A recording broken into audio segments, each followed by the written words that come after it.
Ellos dijeron, tu hijo se ha de marchar. Dejará el desierto y no volverá nunca. Su cabeza enfermó con sueños de futuro, sueños de cemento y distancia. No desates tu tienda, hijo mío. Marcha, pero no desates tu tienda, que yo estaré aquí dormida, esperándote.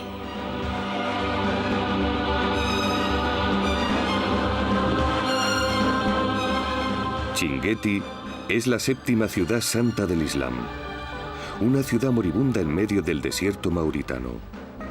De su esplendor solo queda el recuerdo de un pasado glorioso y un cierto orgullo de resistencia ante el avance de la arena. Durante siglos, llegada la época de la recogida del dátil, las familias nómadas se citaban en los palmerales cercanos.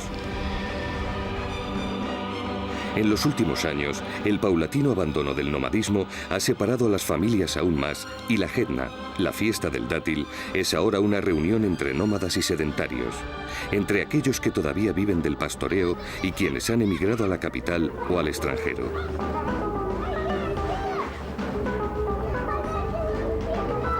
Cita en el desierto es la historia del reencuentro de una de esas familias.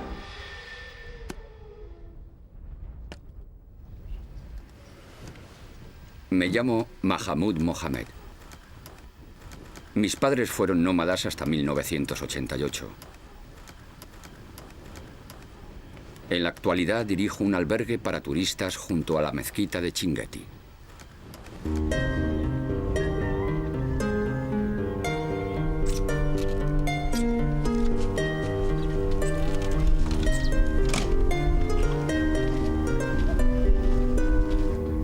Nací y me crié en el desierto, aunque mi familia siempre estuvo muy ligada a esta ciudad, que poco a poco va siendo enterrada por la arena. Las dunas avanzan y Chinguetti resiste en su batalla por vencer a la sequía y al abandono. Pero hubo un tiempo en que la ciudad fue grande.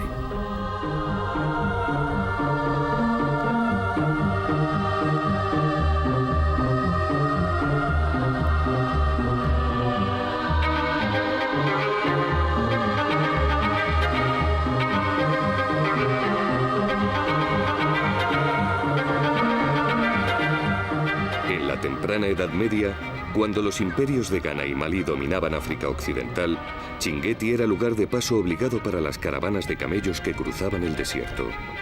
En ella se instalaron sabios y poetas llegados de todos los rincones del mundo árabe. Chinguetti era una perla en medio del desierto, en la que cada año se daban cita miles de peregrinos para emprender juntos el viaje a la Meca. Tuvo 11 mezquitas, numerosas escuelas coránicas y bibliotecas en las que guardaban manuscritos centenarios.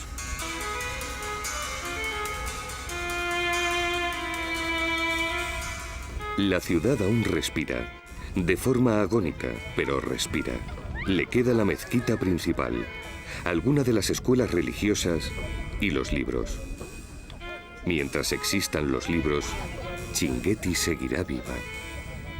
Cuando mis padres abandonaron el nomadismo, yo me marché a Nouakchott, la capital del país, para estudiar gestión empresarial. Luego regresé a Chinguetti, monté el albergue y me hice cargo de la biblioteca, que es el mayor tesoro que conserva mi familia.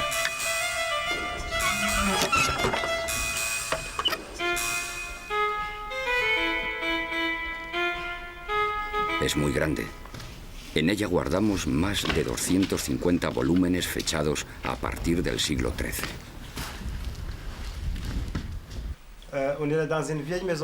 Fue fundada por mi bisabuelo, que en aquella época compraba, vendía, cambiaba, coleccionaba y copiaba libros. En esta biblioteca hay muchas cosas sobre el Islam: poesía, medicina, literatura, historia, muchas cosas. Los libros antes no estaban protegidos, pero yo me he encargado de restaurarlos y de conservarlos para que duren el máximo tiempo posible. Este es un libro que habla sobre el profeta Mahoma y es del siglo XIV.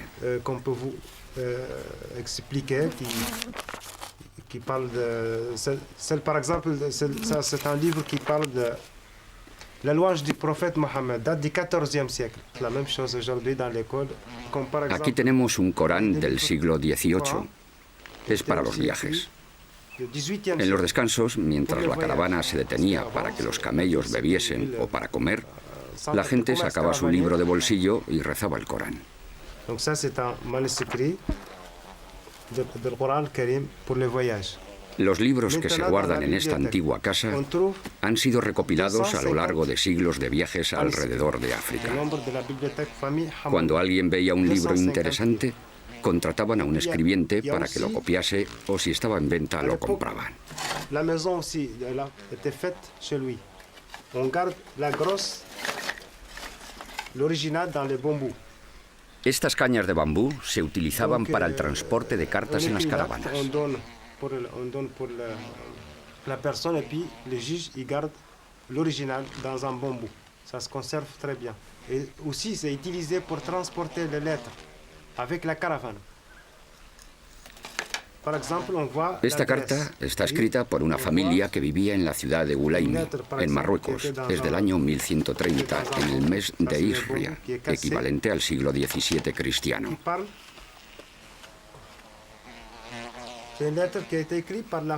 Está dirigida a sus familiares que vivían en Chinguetti y habla sobre los precios de los productos que les envían en la caravana.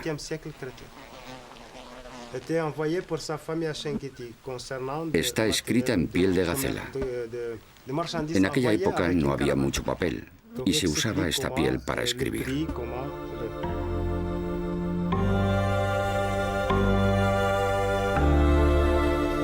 Es el mes de julio, el tiempo de la Hedna. Mama es hermano de Mahamud y también vive en Chinguetti, donde tiene una tienda y dirige una escuela coránica para niños. En unos días se reunirá con el resto de la familia aquí, en el oasis de Tanusher. De momento, espera con Senapú, su mujer, y con Sidi, su hijo pequeño. Será una gran fiesta y es necesario prepararlo todo, principalmente la cosecha de dátiles. La Hedna es el mejor momento del año. Es el tiempo en que los nómadas abandonan el pastoreo y se refugian en los palmerales para descansar y encontrarse con sus familiares y amigos. Son días de fiesta, de sosiego, de charlas y cánticos hasta el amanecer. Hasta la década de los 80, la familia de Mama y Mahamud era nómada. Fue un tiempo duro. La vida les obligó a buscar otras alternativas. Solo uno de los hermanos, Ali, continuó con la vida nómada. El resto optó por sedentarizarse. Unos se quedaron en Chinguetti, otros se fueron a Nouakchott. Ida, el hermano pequeño de su padre, emigró a Europa, a París. El palmeral de Tanusher ha sido desde hace siglos el lugar de encuentro de la familia.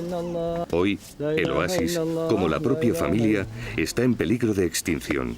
Se lo come lentamente el avance de la arena. Pero ellos no están dispuestos a aceptar la derrota. A las dunas se las combate con diques y a la distancia con una cita en el desierto. En el desierto la vida transcurre sin demasiados sobresaltos. Ali es el hermano mayor de Mahamud y Mama. Él se hizo cargo de los animales cuando el resto de la familia se marchó a la ciudad.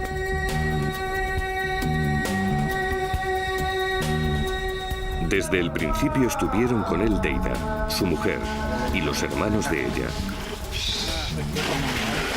Todos juntos trabajaron duro para sobrevivir en un medio hostil que se empeñaba en expulsarlos para siempre.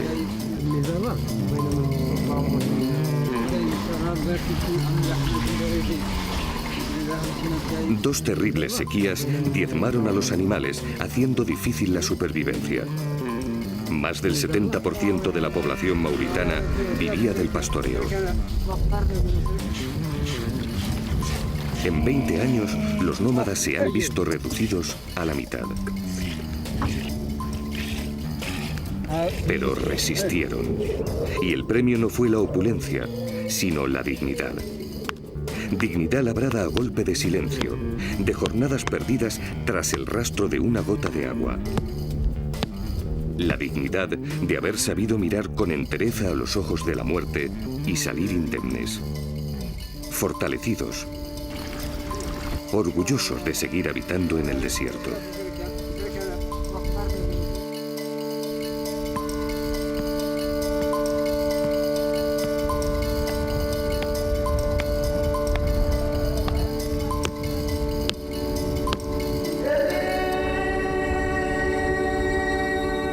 Nuestra madre nos contaba que Dios creó el desierto para disponer de un lugar donde deambular en calma. Llamó al viento del sur, al viento del norte y a todos los vientos y les ordenó que se unieran.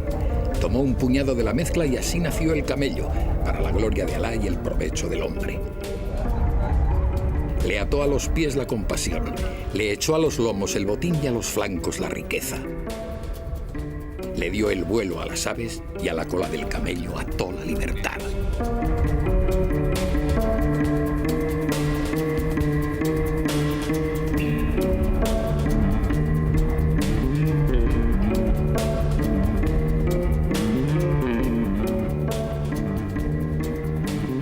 El desierto no está hecho solo de arena y silencios.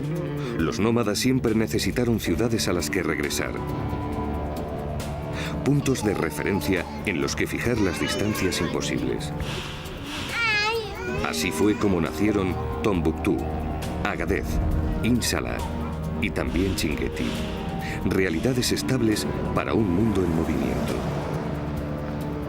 Chinguetti es la más santa entre las ciudades santas en el desierto del Sahara. Morir entre sus muros decrépitos es morir un poco menos. El Islam penetró en el Sáhara como ocurre con todo en el desierto, lenta pero implacablemente. Llegó desde la lejana Arabia cargado de verdades absolutas, y en unos años aquel Dios único renació vestido con otros dioses y duendes extranjeros, con fetiches y santones que protegen al hombre en vida y lo guían en la muerte hacia el paraíso de los justos. El dios del desierto es un dios mestizo.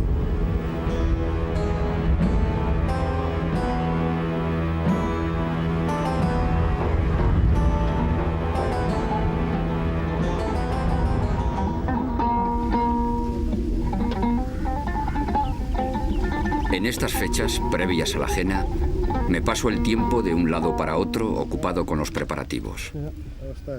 En unos días llegarán desde Nuakchot el resto de familiares y nos trasladaremos al Palmeral.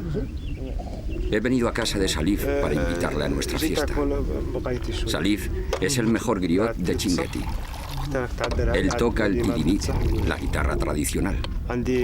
Los demás se han pasado casi todos a las eléctricas y usan grandes bafles para que se les oiga lo más lejos posible.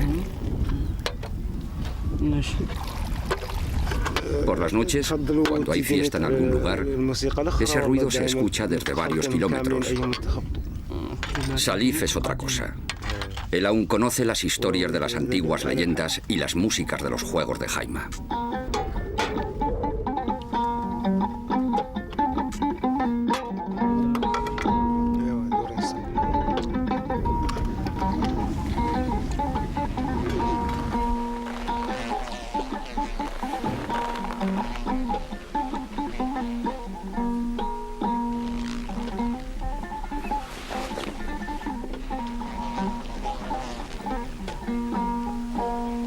Las tías de Mahamud, Aisha y Fátima, viven solas desde hace más de una década. Están casadas, pero sus maridos son comerciantes radicados en Nuakchot y regresan a sus casas un par de veces al año. Justo el tiempo para hacerlas un nuevo hijo que conocerán en el siguiente viaje. De esta manera, comparten una prole numerosa que mantienen gracias a la cooperativa de mujeres artesanas. Ellas la pusieron en marcha y hoy da trabajo a 14 mujeres en sus mismas circunstancias. Trabajan principalmente la piel de cordero y la de camello. Mahamud las compra cubiertas para los libros y hay nómadas que encargan cojines u odres para el agua.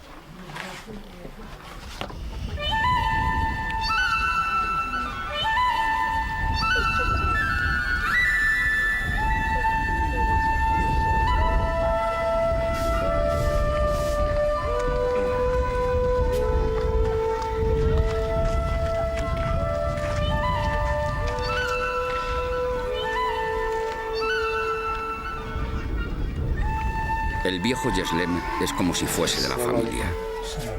Trabajó para mi padre durante muchos años. Cuando abandonamos el nomadismo, se instaló en la ciudad donde ha seguido ejerciendo su profesión de toda la vida, la de herrero. Yeslem nunca fue un esclavo. Se le trató como a uno más, y aún hoy la relación con él es la de un abuelo con un nieto. Recuerdo que en las noches se juntaba en la hoguera con mi padre y con Ali, y nos contaban historias de cuando los regibats atacaban la ciudad y todo el mundo corría a esconderse tan lejos como le era posible.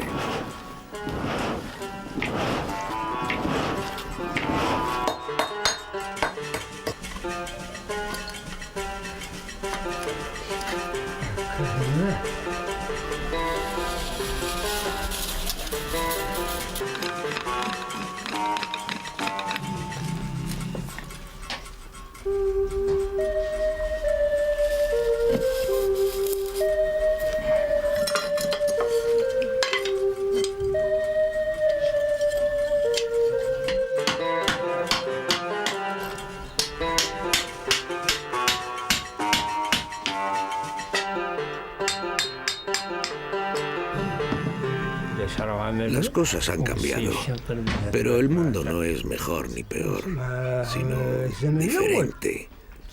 Antes el trato era mucho más duro, había menos comida, pero encontrábamos agua fácilmente. El turismo ha traído bastante progreso. Yo no podría vivir solo con los pedidos de la gente de aquí. Los extranjeros me piden cerraduras, llaves, pinzas. Algunos me traen las medidas de la puerta de su casa.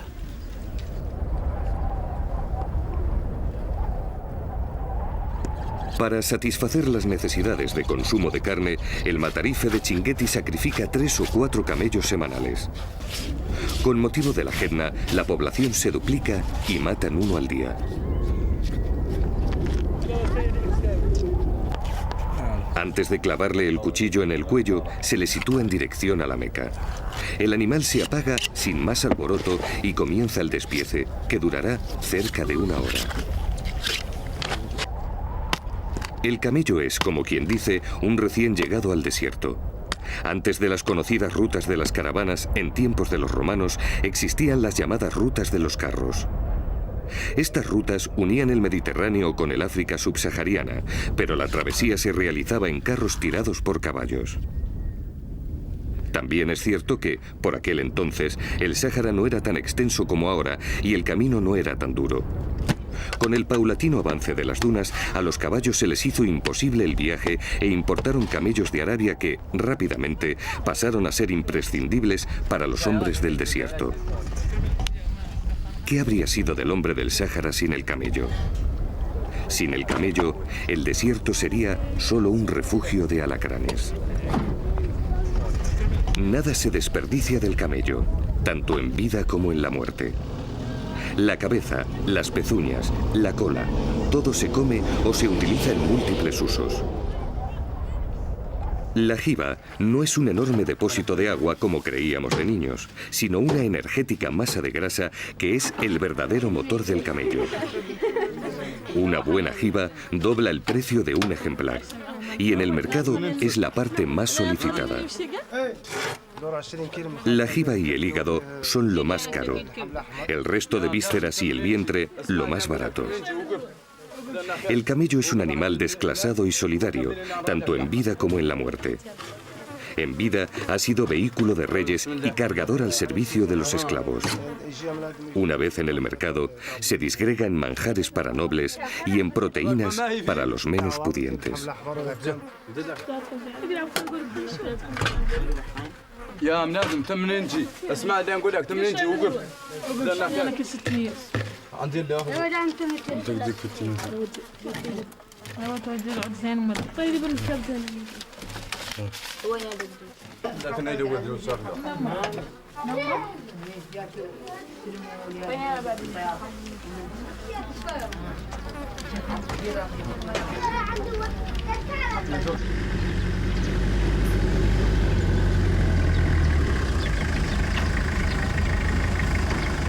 Mi tío Da, Y Eselmu, el tercero de mis hermanos, hace bastante tiempo que no vienen por Chinguetti. Eselmu trabaja en Nouakchott como encargado de un proyecto informático y el tío Da emigró a Francia en 1989. Eselmu sí ha regresado alguna vez, pero Da no viene desde que murió nuestra madre. De eso hace más de 5 años. Desde entonces, no nos reunimos para la cena. Mahamud lleva un par de años trabajando en agricultura experimental como alternativa a los tradicionales recursos económicos de Chinguetti. Mantiene un huerto en el Palmeral cercano a la ciudad donde cultiva especies desconocidas en la zona.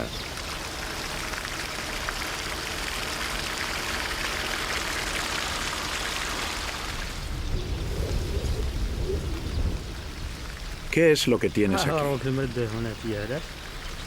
Es una palmera que sembré el año pasado. El ganado suele entrar y se come los dátiles de las ramas más bajas. Por eso he puesto vallas. Además, a la vez entra el aire y no se queda sin sol. Ni nosotros podemos llegar a los dátiles. Claro que no puedes. Ni vosotros, ni los niños que suelen venir por aquí y arrancan los dátiles. La verdad es que has hecho un buen trabajo.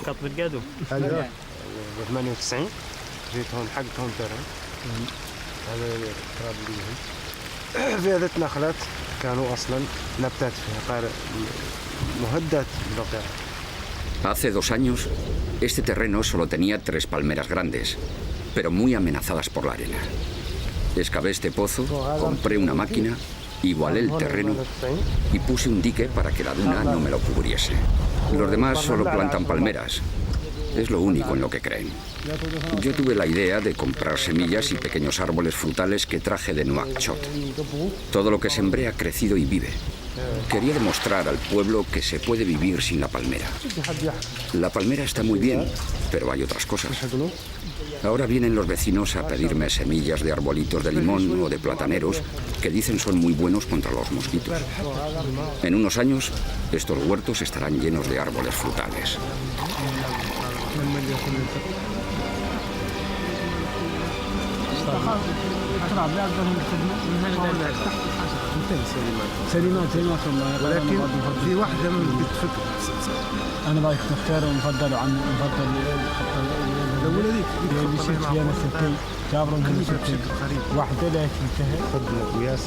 عينات النباتات طبيعية وعندها مضخات صدرية الميت اللي تحت رشيت تحتها مصوب من الظاهر مصوب ومن تدخلوا. La familia de Mahamud pertenece a la cofradía de los Tijaniyya. Las hermandades de fieles organizados en torno a la figura de un hombre santo es una práctica mal vista por el Islam ortodoxo.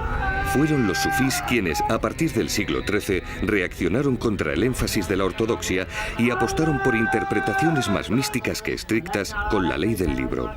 Los sufís, con una actitud más abierta, facilitaron el mestizaje entre las creencias islámicas y las anteriores a la llegada del Islam. Desde el siglo XIII, las cofradías y los marabuts, los hombres santos, fueron elementos fundamentales en la expansión del Islam en África Occidental y Chinguetti uno de los pilares para esa expansión. Eselmu y Da forman parte de la cofradía, aunque no vivan en la ciudad. La cofradía es una congregación de fieles a una idea y aun en la distancia forman parte de la hermandad. La Tijaniyya es la más flexible y numerosa de las cofradías mauritanas. Su ritual es simple y las exigencias mínimas. Por eso es tan popular. Aún siguen existiendo en Chinguetti algunas de las antiguas medersas, las escuelas coránicas que hicieron famosa a la ciudad en todo el orbe islámico. Los marabuts se han encargado de mantener viva una tradición milenaria que atrae a los jóvenes desde los rincones más lejanos del país. La medersa es algo más que una escuela, o mejor dicho, es una escuela en el sentido más amplio del término. Es un espacio y un tiempo dedicado a la discusión y al intercambio a partir de la palabra del profeta Mahoma. Estos muchachos que ahora escuchan al marabut están siendo iniciados en un lenguaje antiguo que sigue tan vigente como el primer día. Hoy quiero que hablemos de los problemas y las ventajas del mundo moderno. Los científicos europeos han descubierto muchas cosas, sobre todo en esta última década. Discutamos cuál es el punto de vista del Corán. El Corán y las enseñanzas del Had Omar o de Hamed al-Tijani son válidas para nuestro tiempo. Aunque parezca que los avances técnicos han traído nuevos problemas, eso no es así. Los problemas siempre han sido los mismos: el egoísmo, la vanidad, el deseo de tener más y más. Estoy de acuerdo. En el Corán encontramos respuesta para todo. No hay más que saber interpretar su significado y adaptarlo a nuestras circunstancias. Dios cuenta en el Corán la historia de unos hombres que se quedaron dormidos en una cueva y que al despertar se dieron cuenta de que habían transcurrido más de 300 años mientras dormían. Ya nada era igual. La forma de gobierno, la gente, las costumbres. ¿No tenéis a veces la sensación de sentiros como esos hombres al salir de la cueva?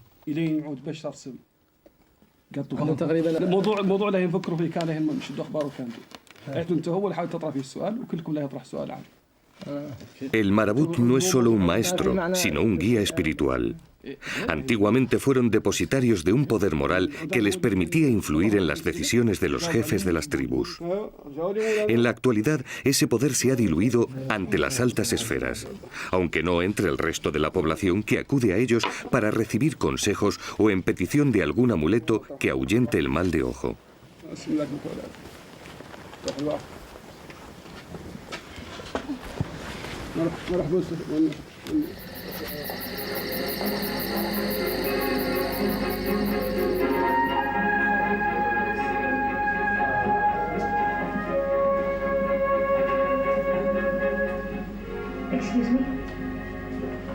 En Chinguetti tenemos una televisión para toda la ciudad. Eselmu Ida no la conocen porque la pusieron hace poco en el centro cultural. A mí me gusta venir a ver los partidos de fútbol de la Champions League. Y cuando no hay fútbol, vemos alguna película.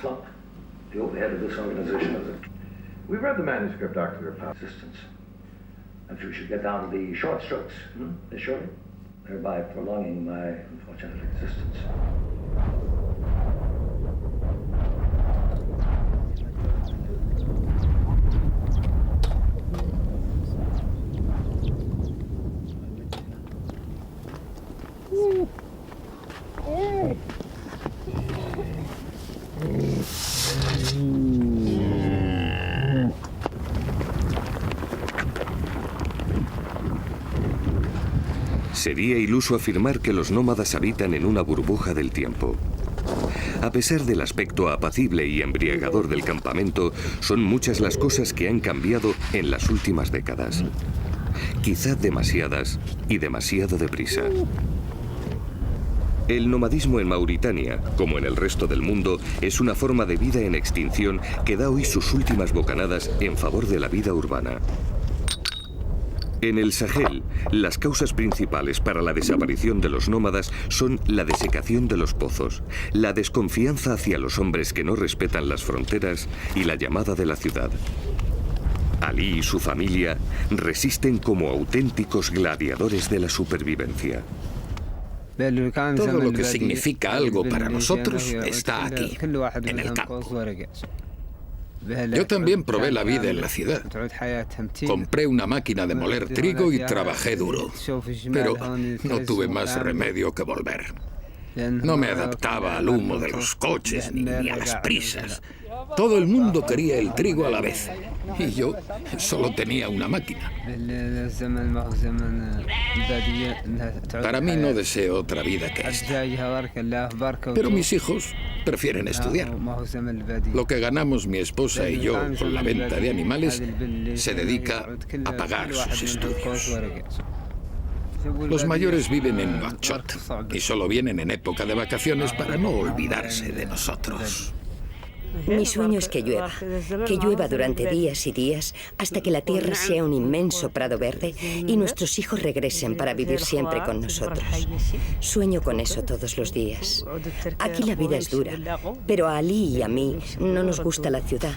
Yo prefiero estar cerca de los animales. A pesar de las dificultades, todavía hay leche y comida suficiente como para vivir sin pasar hambre. Tenemos todo lo que podemos necesitar, aunque sin lujos. De vez en cuando nos acercamos a Chinguetti, vendemos algunos animales y compramos las cosas que nos hacen falta. Sal, cuerdas, té. Ali y Deida se reparten el trabajo diario de forma equitativa, sin más conflictos que los de cualquier pareja con más de 30 años a sus espaldas.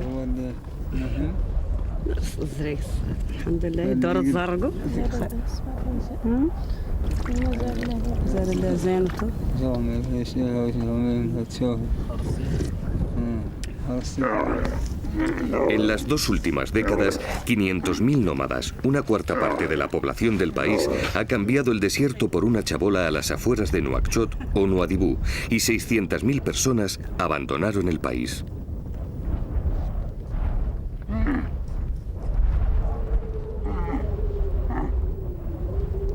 No son muchas las visitas que recibimos.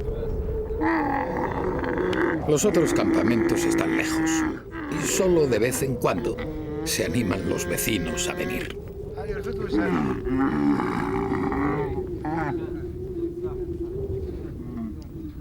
Pero hay uno que no falta nunca a su cita. Es Ahmed.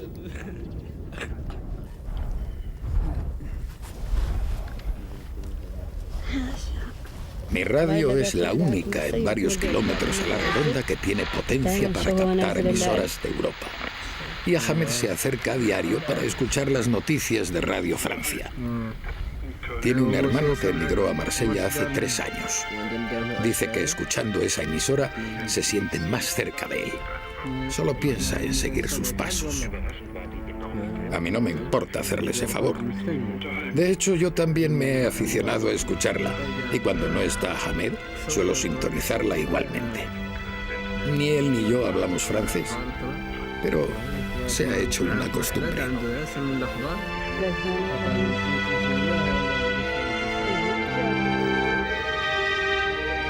El mes de julio es el último de los meses secos del año.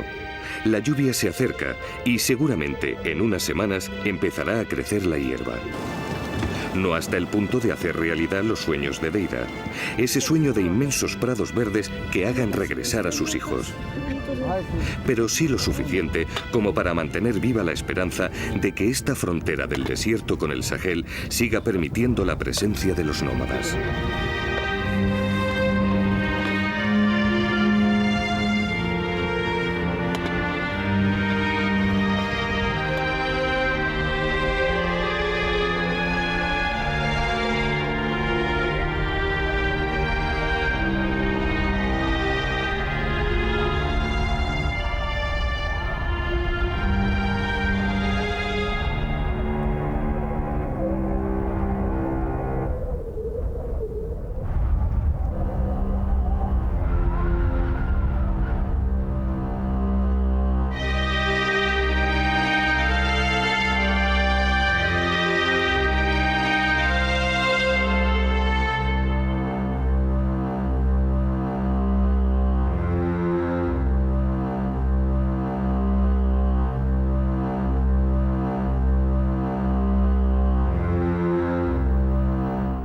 Como el resto de la familia, Ali y Deida acudirán a la cita en el palmeral.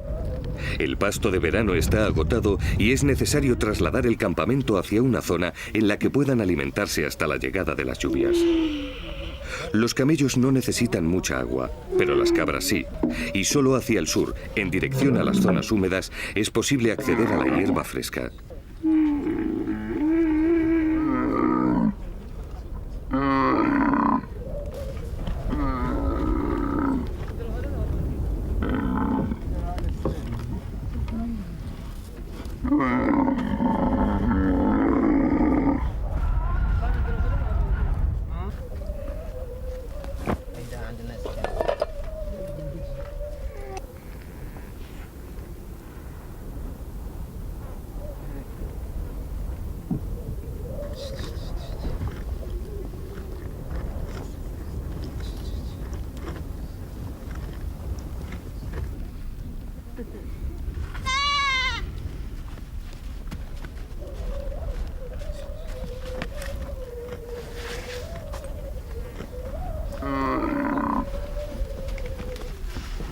Hace tiempo que no veo a mis hermanos.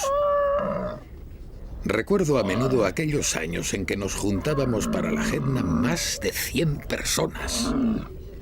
Llegaba la gente al palmeral desde lugares que nunca había oído nombrar. Eran tíos y primos con los que solo nos juntábamos para la Hedna y esperábamos ese momento con ansiedad. En las noches, nuestros padres se quedaban charlando y cantando hasta muy tarde. Mis primos, mis hermanos y yo nos alejábamos del palmeral caminando durante muchísimo tiempo, hasta que las jaimas eran como pequeñas luciérnagas y los cánticos se oían entrecortados. Luego, todos se fueron marchando poco a poco y no volvimos a reunirnos. No he ido a la escuela, pero me gusta fijarme en las cosas que oigo. Tengo grabada en la memoria una frase que me leyó un extranjero. Decía que caminar es, de por sí, un movimiento animador. La cabeza se hace tan vivaz como las piernas. Quien camina deja libre su fantasía, su imaginación, y suelta las riendas al pensamiento. Quien así camina no tiene ya posesión alguna. Las posesiones fuerzan al sedentarismo. Hay que quedarse donde se está, en el desierto. Como nada nos pertenece todo. El oasis de Tanusser se encuentra a unas 2 horas de Chinguetti. El camino es malo y durante algunos años estuvo minado como consecuencia de los enfrentamientos entre el gobierno mauritano y el Frente Polisario.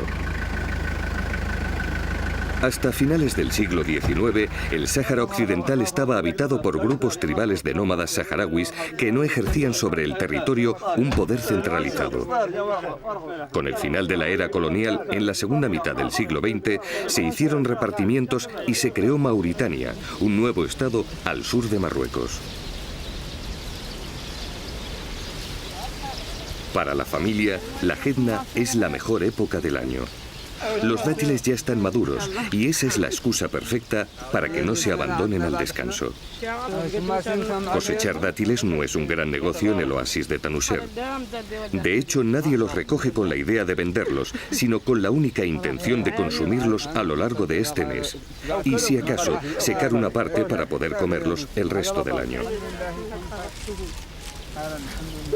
Durante los días de la Hedna, todo se desarrolla con una gran calma.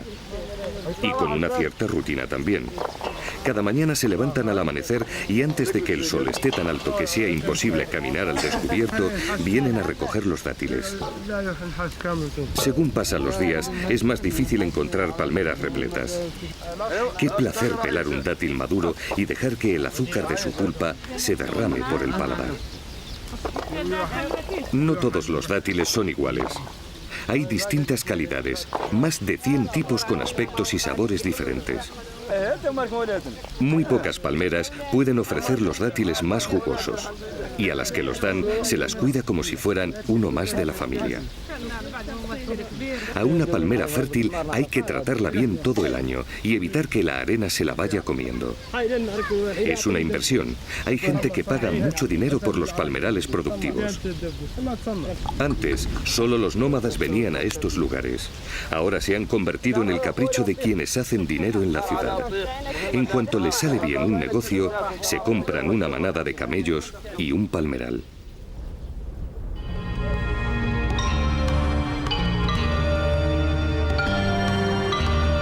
El desierto avanza.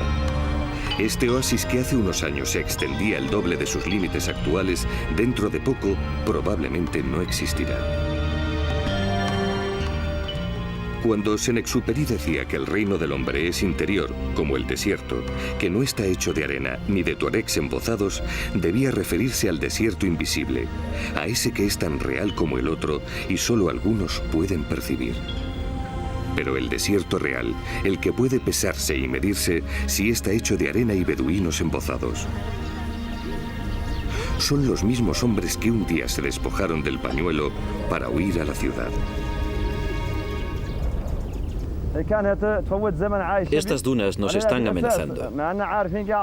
Hace 20 años estaban lejísimos y ahora Cada año avanzan más de 2 metros en dirección a las palmeras.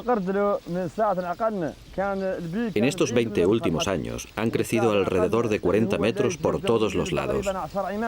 Cuando la arena llegue hasta las palmeras, será imposible que sigan dando fruto. En algunos de los árboles, su tronco se queda tan liso que es imposible subir. El tronco se va poniendo más delgado poco a poco, hasta que termina por caerse. Estamos obligados por estas dunas a cubrir muy bien las raíces para que las palmeras tengan más años de vida. Si esto sigue así, en 15 años, aquí ya no habrá ninguna palmera ni nadie que las cuide.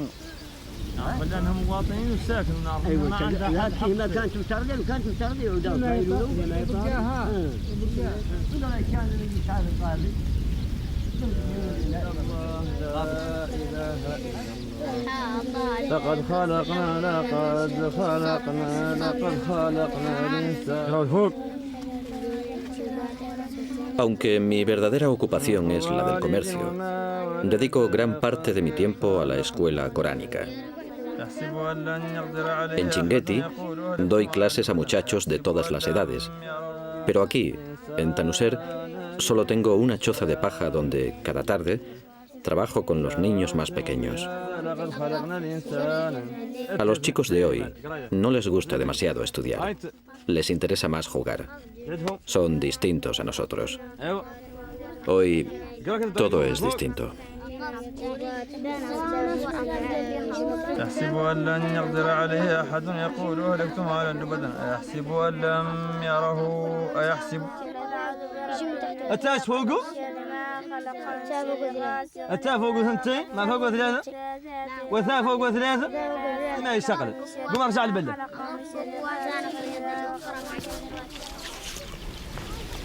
Sigali es la persona que se encarga del palmeral durante todo el año. Ha sido esclavo y hoy es un hombre libre que no conoce el mundo más allá de Chinguetti. En Mauritania, la esclavitud fue abolida por primera vez por los franceses en 1905. Más tarde, en 1960, el primer gobierno independiente volvió a hacerlo y una vez más se declaró ilegal en la década de los 80. Las continuas aboliciones no parecen haber acabado realmente con el problema. Según Amnistía Internacional y otras organizaciones pro derechos humanos, en Mauritania hay actualmente cerca de 100.000 esclavos. Hombres que pertenecen a otro y no reciben por su trabajo ninguna remuneración. Sigali fue liberado con la última abolición. La esclavitud ha sido una constante en la historia de este territorio. Era parte de los botines de guerra en los conflictos entre etnias o tribus rivales. Lo fue durante la época de la penetración islámica y también en los años de la colonia. Esos tiempos pasaron, pero la esclavitud continuó.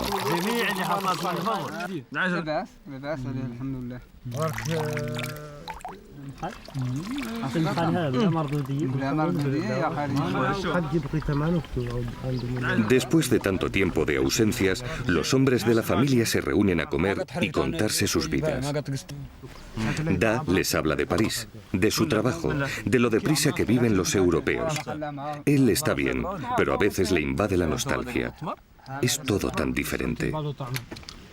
Mahamoud es feliz con su vida.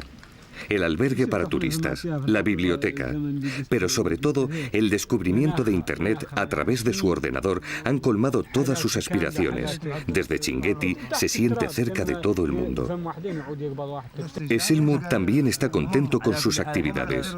Piensa que Nuakchot crece deprisa y pronto será una ciudad moderna y llena de futuro para que los niños mauritanos no sean diferentes a otros niños del mundo. Mama asiente y también cree que sus hijos tendrán una vida mejor. Y Ali tiene la esperanza de no ser el último nómada y que la vida no esté solo en las ciudades y que las nuevas generaciones sigan apreciando la belleza del desierto. En esta época, las temperaturas pueden alcanzar los 50 grados. A las horas de máximo calor, no hay más remedio que refugiarse en el interior de las jaimas. Se bebe té, mucho té, y se juega a las cartas. Juegan hombres y mujeres, y las partidas se desarrollan una tras otra entre risas y el pago de deudas contraídas durante el juego.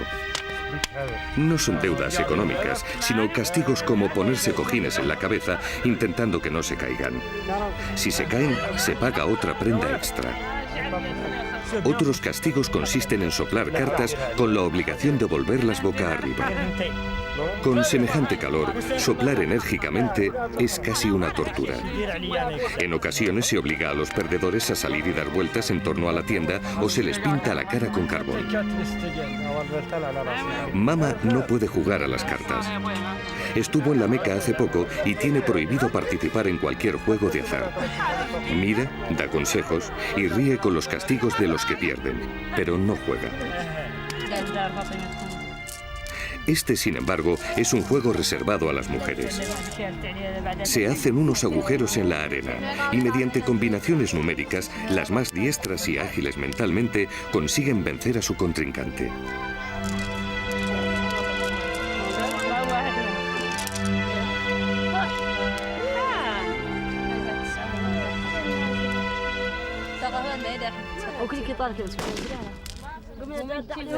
Otro de los entretenimientos de los hombres en los días de la Hedna es el tiro al blanco. Más que un deporte, es un acto de reconocimiento en el pasado. Los hombres del desierto han necesitado ser buenos guerreros. El desierto ha crecido como una selva de arena. Un escenario imponente para una representación radical de la muerte y la vida. De ese pasado guerrero, los hombres del desierto guardan una particular fascinación por las armas. Les gusta el olor de la pólvora, el sonido metálico del gatillo y, sobre todo, la competición y el peligro. En estos días de abandono y autocomplacencia, las mujeres aprovechan para tatuarse la piel con henna. Hay artesanas especializadas en el trabajo con esta planta que deja en la piel un tinte marrón que, con el paso de los días, irá tomando un tono rojizo. El dibujo permanecerá en el pie de Senapú durante varias semanas. De las hojas de la henna, machacadas y mezcladas con agua, se obtiene una pasta que sirve para adornar el cuerpo y también para asear y teñir el pelo. Este es el salón de belleza de las mujeres del desierto. Un tatuado con henna puede durar todo el día. Depende de la dificultad del dibujo y de la destreza de la artesana. No han variado demasiado los modelos ornamentales a lo largo de los siglos. Las mismas formas geométricas que aún se pintan en las fachadas de las casas de Balata o en los muros de Marrakech o la Alhambra.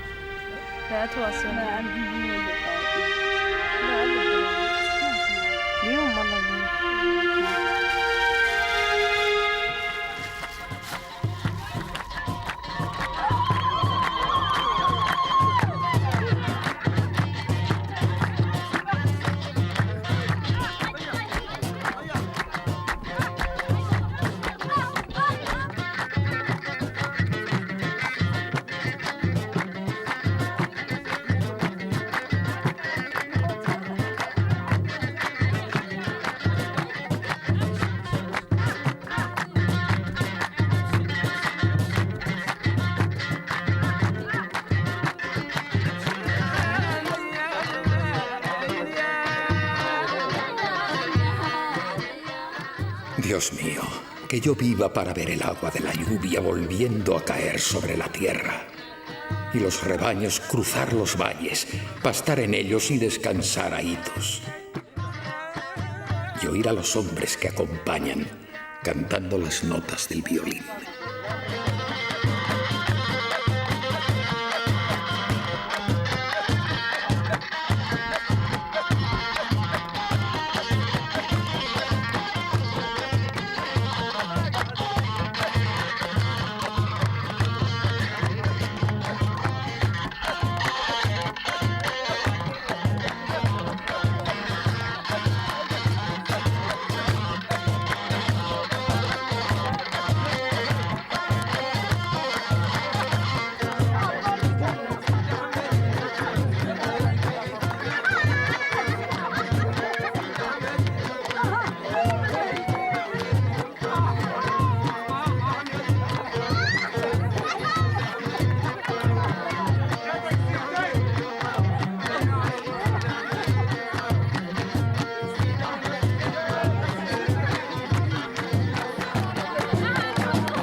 Las noches de la Hedna son largas.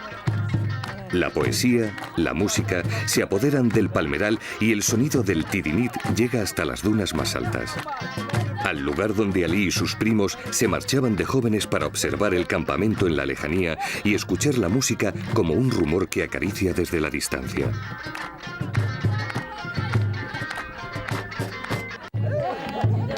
Las fiestas nocturnas son una excusa para la ambigüedad. Las letras de las canciones evocan amores imposibles y grandes epopeyas de héroes legendarios. Son cantos religiosos y profanos, cantos de combate, de juegos, de nostalgias por el tiempo perdido. Es una música que parece árabe, pero es más negra que árabe. Si acaso, parece tener cierta conexión con las cancioncillas del Nilo egipcio.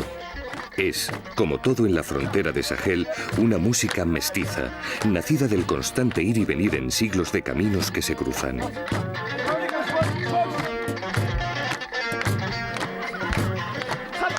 Han pasado muchos años. Para nosotros, este encuentro es una cura contra el olvido.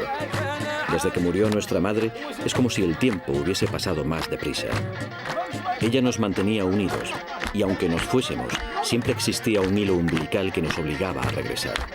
Solo había que seguir esa cuerda invisible, pero aquí nos encontramos de nuevo, juntos para recordarla y honrar su memoria. Cuánto me alegro de estar con ellos. Ellas esperan, como la tierra, como el desierto. Parecen inmóviles, eternamente expectantes. Ellas son lo que permanece, la consistencia en un mundo que se derrama a bocanadas de abandono. La madre de Mahamud, de Ali, de Mama y de Eselmu ya no está. Pero el desierto es una madre inmensa, una paridora eterna de hombres con ojos de distancia. En el desierto siempre habrá una madre para seguir amamantando a la vida.